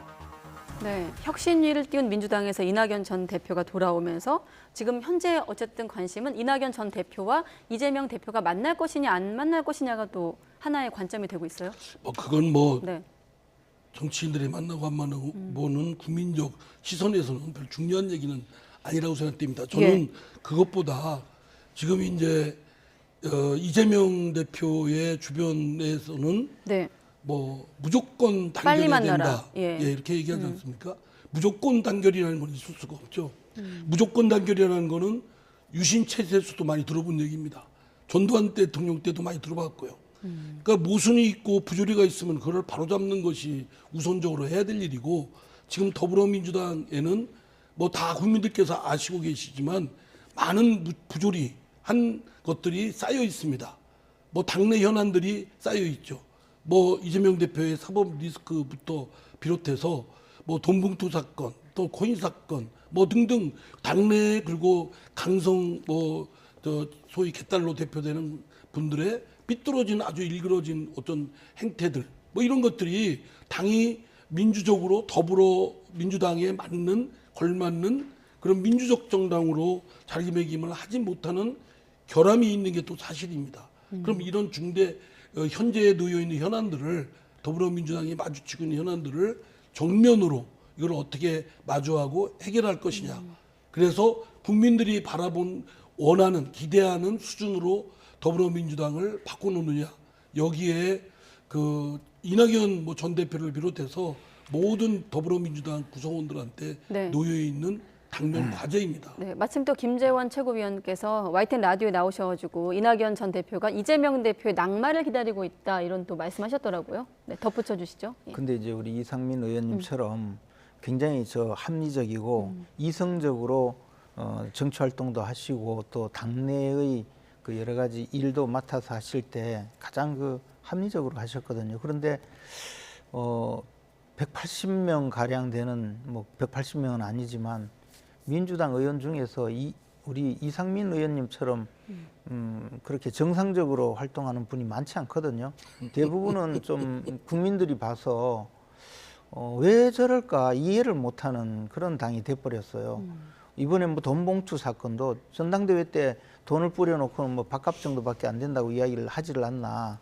또 그렇게 해서 송영길 대표가 당선이 됐거든요. 네. 근데 송영길 대표가 지난 대선 후보 경선 때 우리 이낙연 후보하고 이재명 후보가 맞붙어 있을 때 거의 뭐 4-4-5입으로 어거지로 저 이재명 대표를 후보로 만들었거든요. 그리고 또 최근에 그 대장동 사건 수사를 하면서 나온 이야기가 그 유동규 씨 이야기가 있잖아요. 그래서 정진상, 뭐 김용 이런 분들이 이 돈을 받아가면서 이 호남에 가서 돈을 뿌려야 되겠다. 그렇게 이야기를 했다고 하고 실제로 호남 지역은 이낙연 대표의 지지 기반이 많은 그런 쪽인데 거기서 이재명 대표가 압도적으로 표가 많이 나왔거든요. 그러면 이낙연 대표가 생각해 보면 아 이거 돈봉투 사건부터 시작해서 이 돈으로 내가 졌구나, 돈 때문에 졌구나 그런 생각을 할 수밖에 없어요. 이런 상황에서 민주당은 이 문제를 해결해 나가기 위해서는 저는 아까 뭐 일치 단결, 무조건 단결 이렇게 주장한다고 했는데요. 정말 단결하셔서 네. 이재명 대표를 빨리 끌어내리는 것이 유일한 해법이에요. 당대표가 맨날 재판받으러 가고 수사받고 이러면서 체포동의안이 오면 자기 때문에 다른 의원들도 전부 부결시켜줘야 되고 이 정상적인 지금 당이 아니거든요. 그래서 저는 일치 단결하셔서 빨리 저 이재명 대표를 퇴진시키고 그 다음에 뭐 앞으로 나가는 것이 민주당이 살 길이 아닌가 그렇게 생각합니다. 김재원 최고위원께서 그렇게 말씀하시니까 이재명 대표의 체제를 더 공고히 하는데 도움되는 말씀. 제가 이렇게 한다고 뭐 제 말을 뭐 듣고 네. 겁을 내고 그러지는 않을 테니까 알겠습니다. 이상민 의원님께서 한번 예, 어쨌든 저희 당으로서는 국민들로부터 지금 황골 탈퇴해야 된다라는 주문을 요구를 받고 있습니다. 하여튼 그거에 대해서 무슨 총선에서 이긴다, 대선에서 이긴다 이런 정략적 목표 이전에 당이 그렇게 국민들로부터 지지와 신뢰를 얻을 수 있는 바탕을 갖춰야 된다고 생각합니다. 알겠습니다. 그러기 위해서는 현재 놓여 있는 부조리를 어떻게 하면 바로잡는가 이 문제가 제일 그렇죠. 최우선시해야 될 문제라고 생각합니다. 여기까지 그렇죠. 듣겠습니다. 아니 부조리를 제거하는데 유일한 방법은요. 부조리 대명사가 지금 이재명 대표잖아요. 그러니까 이재명 대표가 빨리 물러나야죠. 예, 알겠습니다. 진도는 잘 안 나갔습니다만 두 분의 말씀을 나리선체로 잘 들었습니다. 사실은 이낙연 전 대표의 행보를 둘러싸고 정가에서도 반윤 투쟁을 할 것이다, 아니다 반명 투쟁할 것이다 라고 엇갈리던데 앞으로 행보를 주목해 보겠습니다. 네, 김재원 최고위원, 이상민 민주당 의원 두 분과 함께했습니다. 고맙습니다. 네, 감사합니다.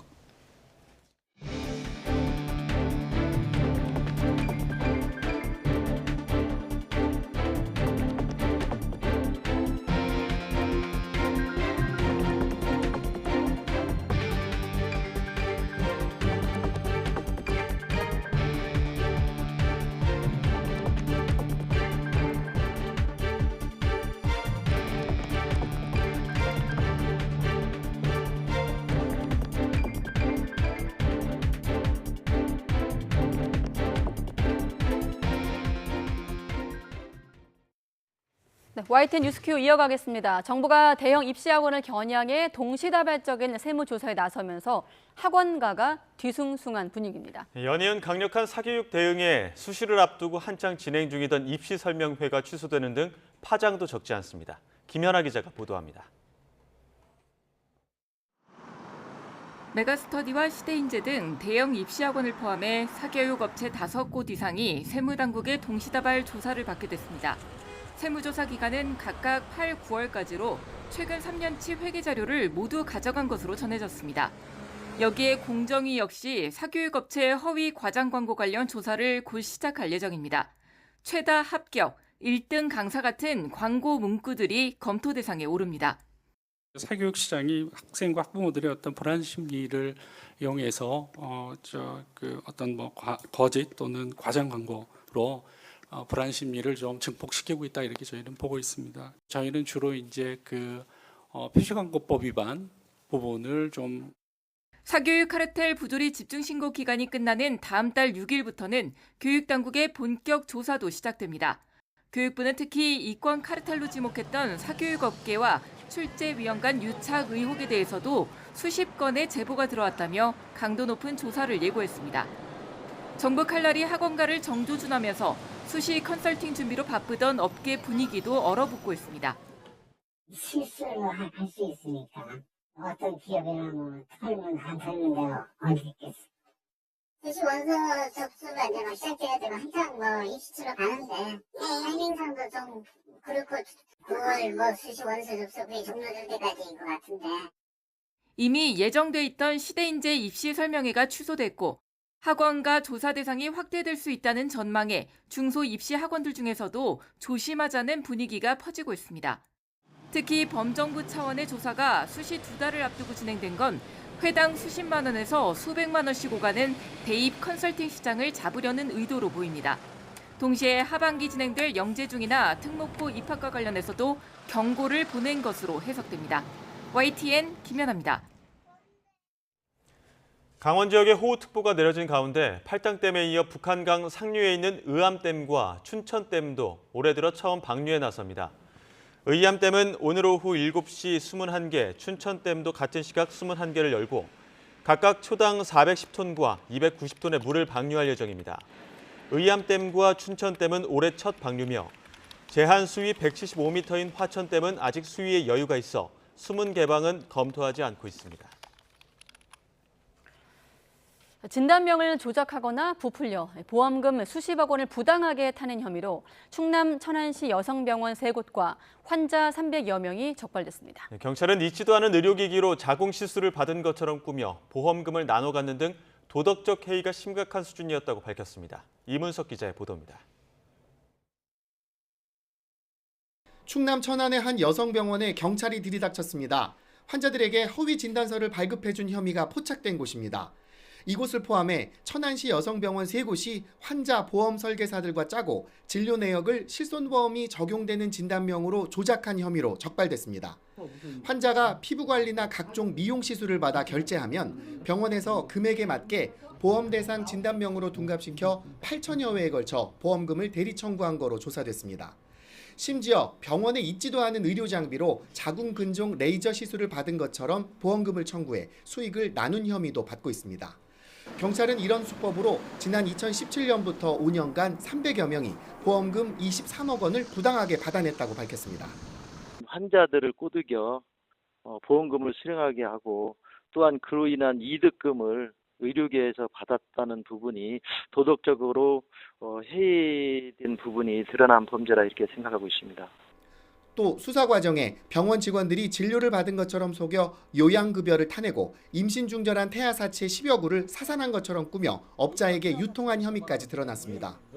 경찰은 의사 3명을 포함해 범행에 가담한 342명을 입건하고 범행을 주도한 상담실장 1명은 구속했습니다. YTN 이문석입니다. When kids describe their usage of Instagram, Facebook's own research describes it as an addict's narrative. As an addict's narrative. The kids say, this makes me unhappy. I feel like I don't have the ability to control my usage of it. And I feel that if I left, I'd be ostracized. I am deeply worried that it may not be possible to make Instagram safe for a 14-year-old. 네, 내부 고발자의 목소리 먼저 들어보셨는데 인스타그램이 10대 청소년에게 위험하다는 걸 알면서도 페이스북이 이를 감췄다는 지난 2021년 내부 고발 이후 미국에선 10대에 대한 SNS 안전 조치를 강화하라는 압력이 증가했습니다. 최근 아칸소와 인디애나주는 아이들을 중독시키고 부적절한 콘텐츠에 노출됐다면서 페이스북의 모기업인 메타와 틱톡을 상대로 소송을 제기했습니다. 또 지난 3월 미국 유타주는 아이의 계정을 만들기 전에 청소년이 부모의 동의를 받아야 하는 법을 통과시키기도 했고요. 미국 의회에선 자살이나 섭식 장애, 또 약물 남용, 성착취 같은 미성년자 피해를 예방하는 책임을 소셜미디어에 부여하는 이른바 키즈 온라인 안전법을 추진하고 있습니다.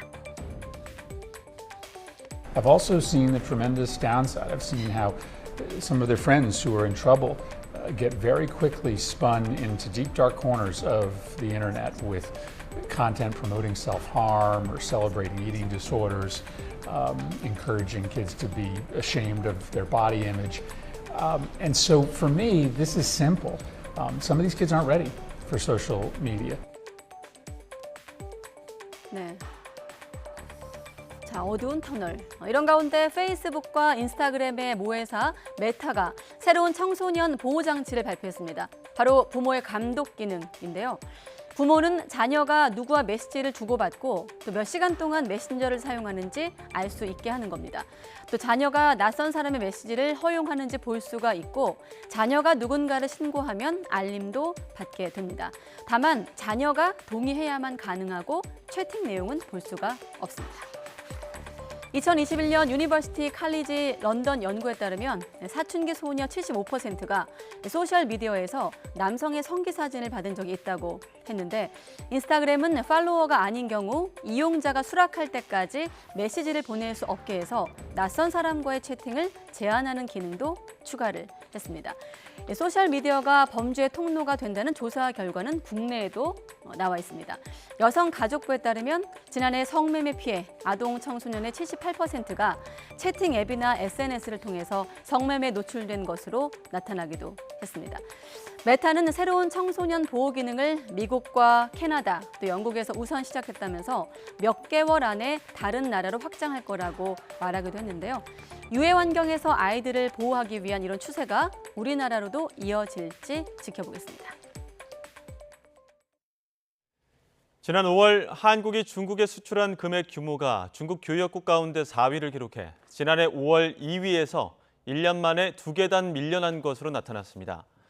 전국경제인연합회 산하 한국경제연구원은 한국과 중국의 수출 현황을 공개하면서 수출 경쟁력 회복을 위해 반도체 등 핵심 분야에 대한 공격적 투자가 필요하다며 이같이 밝혔습니다. 한경연은 한국의 대중국 무역 수지가 지난해 5월을 기점으로 적자를 내기 시작했고 올해 1월부터 5월 적자 규모는 118억 달러라고 설명했습니다. 식품업계가 라면과 과자 가격 인하를 잇따라 발표한 가운데 편의점 업계도 일부 품목 가격을 인하하겠다고 밝혔습니다.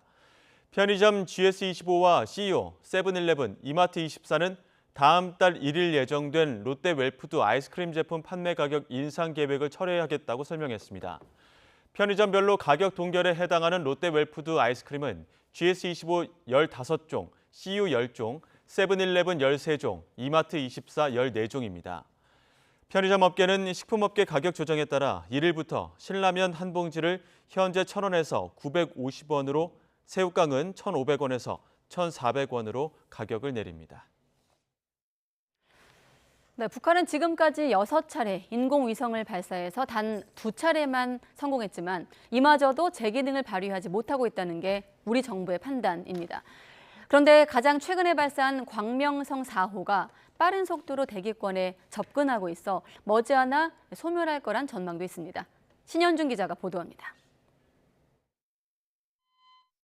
북한은 지난 2016년 2월 인공위성 광명성 4호 발사에 성공했다고 발표했습니다. 지구 관측위성 광명성 4호가 지구를 박차고 만리대공으로 날아올랐습니다. 북한은 궤도 안착에 성공했고 촬영 사진도 보내온다고 주장했지만 한미 군 당국은 위성으로서 제 기능을 하지 못하는 죽은 위성으로 파악하고 있습니다. 그런데 이 광명성 4호가 빠른 속도로 떨어지고 있다고 미국의 소리 방송이 보도했습니다. 광명성 4호의 고도는 현재 200km 안팎인데 지난달 18일은 325km 정도였고 1년 전에는 450km였다는 겁니다. 1년 사이 고도가 250km 정도 낮아졌는데 최근 40일 사이 절반인 125km가 떨어진 셈입니다. 전문가들은 광명성 4호의 무게가 200kg 정도로 작아 지상에 떨어지지 않고 대기권에서 불타 사라질 것으로 전망했습니다. 인공위성을 계속 운용을 할 수 있으면 거기에 조그만 추진 시스템 같은 게 있어서 자기 고도를 계속 유지하도록 조정을 해주길랑요. 죽은 위성이기 때문에 아마 추진 시스템도 없는 거로 내가 알고 있고요. 빠르면 일주일 내로 떨어지고 길어도 2, 3주 정도 안 갈 것 같은데. 북한이 2012년에 발사한 광명성 3호 2호기도 고도가 210km 정도여서 같은 운명을 맞을 것으로 관측됩니다. 이런 가운데 북한 동창리 서해 위성 발사장의 새 로켓 발사대 주변에서는 분주한 움직임이 계속 포착되고 있습니다.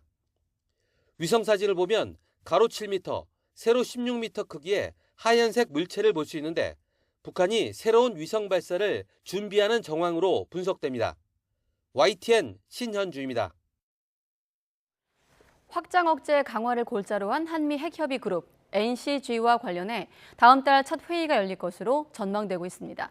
한미일 3국 간 북한 미사일 경보 정보를 실시간으로 공유하는 문제도 곧 결론이 날 것으로 예상되고 있습니다. 임성재 기자가 보도합니다. 지난 4월 한미 정상회담에서 신설하기로 합의한 확장 억제 협의체 핵협의그룹 NCG. 누가 수석 대표를 맡을지, 회의를 어떤 방식으로 진행할지 양국 간 조율이 이뤄져 왔습니다. 이런 가운데 조현동 주미대사는 NCG 가동이 임박했음을 시사했습니다. 북한이 군사정찰 위성 재발사를 공언하고 있는 상황 등이 고려된 것으로 풀이됩니다. 이처럼 북한의 위협이 실제적으로 가시화되고 있는 상황에서 지난 워싱턴 선언에서 도출된 한미 양국 간의 핵협의그룹 NCG라고 하죠. 그 첫 회의 개최를 위한 논의가 진전을 이루고 있습니다. 다음 달 초 개최까지는 어렵지만 7월 중 개최 가능성은 큰 것으로 알려졌습니다. 양국 정상 간 합의를 이행한다는 차원에서 우리나라 대통령실과 미국 백악관, 두 나라 국가안보회의가 주도적인 역할을 맡게 될 것으로 전해졌습니다. 일각에선 NCG에 일본을 포함하거나 3국 간 확장 억제 협의체를 구성할 가능성이 제기되지만 현재까지 구체적인 논의는 없었던 것으로 파악됐습니다. 이와 별개로 한미일 3국 간 북한 미사일 경보 정보를 실시간으로 공유하는 방안도 곧 윤곽을 드러낼 것으로 보입니다. 이르면 다음 달 경보 정보 공유 시스템을 시범 가동하는 방안 등이 논의되고 있는 것으로 알려졌습니다. 한미일 국방당국은 북한이 발사한 미사일 경보 정보에 대한 실시간 공유 체계 연내 가동을 목표로 실무 협의를 진행 중입니다. 기타 구체적인 사항에 대해서는 말씀드리기 좀 어렵다는 점 양해 부탁드립니다. 3국은 미 인도태평양 사령부 산하 연동통제소를 허브로 두고 한미, 미일 간 각각 이뤄졌던 정보 공유를 연결하는 방안을 추진하고 있습니다. YTN 임성재입니다. 프리고진의 반란을 돕거나 방조한 러시아 군 내부 인사들에 대한 푸틴 러시아 대통령의 숙청이 본격적으로 시작된 것으로 보입니다. 러시아 정부는 프리고진의 돈줄이 되는 해외 용병 사업을 장악하기 위해 행동에 나선 것으로 전해졌습니다. 황보연 기자의 보도입니다. 프리고진의 반란을 러시아군 통합부사령관인 세르게이 수로비킨이 미리 알고 있었고 다른 장성들도 반란에 동조했을 가능성이 있다. 미국 뉴욕타임스의 이 같은 보도에 러시아는 곧바로 근거 없는 추측이라고 일축했습니다. Сейчас вокруг этих событий будет много разных спекуляций, пересудов и так далее. Я думаю, что это один из таких примеров. 하지만 이번엔 러시아 내부에서 한 발 더 나간 보도가 나왔습니다. 모스크바 타임스는 복수의 군 소식통을 인용해 수로비킨 부사령관이 반란 사태와 관련해 체포됐다고 전했습니다. 한 소식통은 이번 체포는 프리고진과 관련된 것이며 수로비킨은 이번 반란에서 명백하게 프리고진 편에 섰다고 말했습니다. 영국 왕립합동군사연구소는 러시아군 내부에서 수로비킨을 지지하는 일부 세력이 프리고진의 반란 시도를 도왔을 수 있다고 분석했습니다. 친정부 러시아 성향 군사 전문 SNS 채널은 이번 반란과 관련해 숙청이 진행 중이라고 전했습니다. 수로비킨은 지난해 10월 우크라이나전 총사령관을 맡았다 올해 1월 부사령관으로 밀려난 인물입니다. 프리고진과는 과거 시리아 파견부대 사령관이던 시절 함께 일하며 가까워진 것으로 알려졌습니다. 반란 핵심 프리고진의 돈줄을 끊기 위한 푸틴의 반격도 시작된 것으로 보입니다.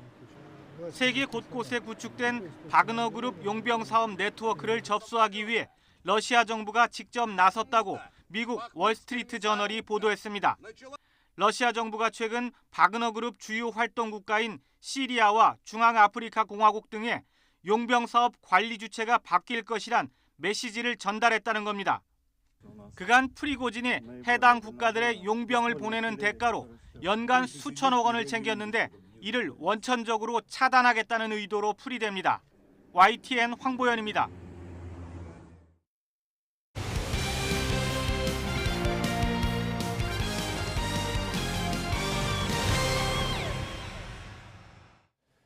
역도 여제 장미란이 문화체육부 2차관에 임명됐습니다. 용인대 교수로 학생들을 가르쳐온 장미란은 이제 한국 체육을 책임지는 행정가로 새로운 인생을 살게 됐습니다. 보도에 이지은 기자입니다.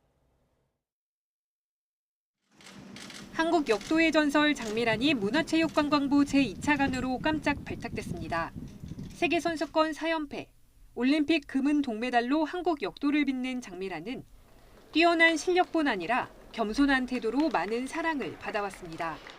또 많은 분들이 응원해 주시고 또 이렇게 관심 가져주시는 거에 대해서 늘 고맙게 생각을 하고 있기 때문에 그 응원해 주시는 거에 또 부응을 해야겠다라는 생각도 있어요. 2013년에는 은퇴를 선언하고 바벨을 내려놓은 역도 여제. 역도를 했던 것처럼 다른 걸 한다면은 저는 못할 게 없다라는 그런 긍정적인 생각을 갖고 이 스포츠인들이 이 사회에 정말 자리 잡고 많은 분들에게 선한 영향력을 끼칠 수 있는 그러한 체육인들이 될 수 있도록. 현역 시절에도 공부하는 선수였던 장미란은 2016년 용인대 체육학과 교수로 임용돼 강단에 섰습니다. 은퇴 후에도 역도와 후배들에 대한 관심은 여전했습니다. 홀가분하게 볼 줄 알았는데 되려 지난번에 왔을 때 이렇게 좀 후배들이 하는 걸 보니까 더 긴장이 되고 저 시합할 때보다 더 떨리는 것 같아요. 2012년에는 장미란 재단을 설립해 비인기 종목 선수와 꿈나무들을 꾸준히 후원하는 공익 활동을 펼쳤습니다. 대통령실 관계자는 장미란이 현장과 이론을 겸비했다면서 새 바람을 불어넣었으면 좋겠다는 취지에서 이뤄진 인선이라고 설명했습니다. 스포츠계는 장미란이 한국 스포츠 발전에 큰 역할을 해줄 것이라며 기대를 나타냈습니다. YTN 이지은입니다. 어제 선발승에 홈런 2개를 때려냈던 투타 겸업 오타니, 오늘은 가장 어렵다는 3루타를 포함해 안타 3개를 기록하며 활약을 이어갔습니다. 뒤의 장면 보시죠. 1회 첫 타석입니다. 잠시 보시죠. 약간 밸런스가 무너지는가 했지만 공은 정확하게 우익 선상으로 흘러갔죠. 자, 상대 우익수가 더듬으면서 193cm 거구가 무색할 만큼 재빨리 내달렸고 결국 3루에서 여유 있게 살았습니다. 28호 홈런으로 빅리그 홈런 1위, 시즌 3루타 개수도 5개로 늘리며 이 부분 역시 선두입니다. 8회 네 번째 타석에서는 중전 안타를 터뜨렸죠. 멀티 히트를 완성했고요. 이게 끝이 아니었습니다. 9회 내야 안타를 때리면서 3안타 경기를 완성했습니다. 팀은 졌지만 어제에 이어 이틀 연속 3안타, 만화 같은 활약을 이어갔습니다. 3주 기초 군사 훈련을 받고 있는 나폴리의 김민재 선수가 독일 분데스리가 바이에른 뮌헨으로 이적할 것이라는 현지 보도가 잇따르고 있습니다. 유럽 축구 선수 이적에 정통한 로마노 기자는 자신의 SNS에 뮌헨이 김민재와 오는 2028년까지 5년 계약하는 것에 구두 합의했다고 전했습니다. 파리 생제르맹 측도 PSG의 영입 대상이었던 김민재가 뮌헨과 5년 계약에 완전히 합의했다고 전했습니다. 우리나라 여자농구 대표팀이 세계 랭킹 2위 중국의 접전 끝에 져서 내년 파리올림픽 예선 진출이 쉽지 않게 됐습니다. 랭킹 12위 대표팀은 호주 시드니에서 열린 아시아컵 조별리그 A조 3차전에서 박지수 등이 잘 싸웠지만 상대 장신 센터 한슈를 막지 못해 연장 끝에 87대 81로 졌습니다. 1승 2패로 조 3위가 된 대표팀은 4강 플레이오프에서 만나는 호주를 이겨야 올림픽 예선에 뛸 수 있습니다. 우리 수영 대표팀은 세계선수권과 아시안게임 등 굵직한 대회를 앞두고 있습니다. 그동안 특정 선수 개인에 의지해왔던 것과 달리 이번에는 남자 단체전인 계영에서도 메달을 노립니다. 허재원 기자가 보도합니다. 우리나라 수영의 간판 스타 황선우가 거침없이 물살을 가릅니다. 황선우와 함께 계영에서 호흡을 맞출 김우민과 이호준도 훈련에 여념이 없습니다. 오는 9월 개막하는 항저우 아시안게임에서 사상 첫 단체전 금메달을 노리는 선수들입니다. 큰 대회를 한 대회씩 계속 치르면서 발전해 나가고 같이 성장해 나가기 때문에 분명히 계영에서 좋은 성적을 거둘 수 있다고 저희도 생각을 하고 있고요. 황선우와 김우민, 이호준과 이유연으로 이뤄진 남자 수영 대표팀의 성장세는 가파릅니다. 대한수영연맹이 특별전략 육성 선수단을 구성해 집중적인 투자를 했고 지난해 세계선수권에서 결승에 진출하는 결실을 봤습니다. 서로 믿고 의지하고 또 계속 훈련한다면 아시안게임 금메달이나 이런 좋은 결과를 이루지 않을까 저는 생각합니다. 아시안게임 정상을 다툴 중국의 계영 800m 기록이 1.5초 정도 뒤지지만 당일 컨디션에 따라 충분히 따라잡을 수 있다는 자신감이 있습니다. 한 명당 그래도 0.5초까지만 줄여준다면은 아시안게임에서도 계영 800m에서 단체전 첫 금메달을 낼 수 있지 않을까라는 생각이 듭니다. 멀게만 느껴졌던 남자 수영 단체전에서 당당히 세계의 강자들과 겨루고 있는 우리 대표팀은 다음 달 후쿠오카 세계선수권에서 지난해 기록한 6위보다 나은 성적에 도전합니다. YTN 허저원입니다. 오늘 다시 전국에 장맛비가 내리는 가운데 중부지방을 중심으로 시간당 20에서 30mm의 장대비가 이어지고 있습니다. 서울에도 많은 비가 내리면서 서울 지역 27개의 모든 하천 통행이 금지됐는데요. 지금은 비구름이 살짝 동쪽으로 이동하며 서울과 경기 서부, 충남 북서부의 호우특보는 해제가 됐습니다. 하지만 그 밖에 중서부와 전북, 경북 북서부에는 여전히 호우주의보가 발효 중인데요. 또한 전국적으로 산사태 위기경보 주의 단계도 이어지고 있습니다. 앞으로 서해상에서 또 한 차례 강한 비구름이 유입되며 중부지방은 오늘 밤까지 집중호우가 쏟아질 수 있겠고요. 남부지방은 내일 오후까지, 제주도는 내일 아침부터 밤까지 시간당 30에서 60mm의 폭우가 쏟아지겠습니다.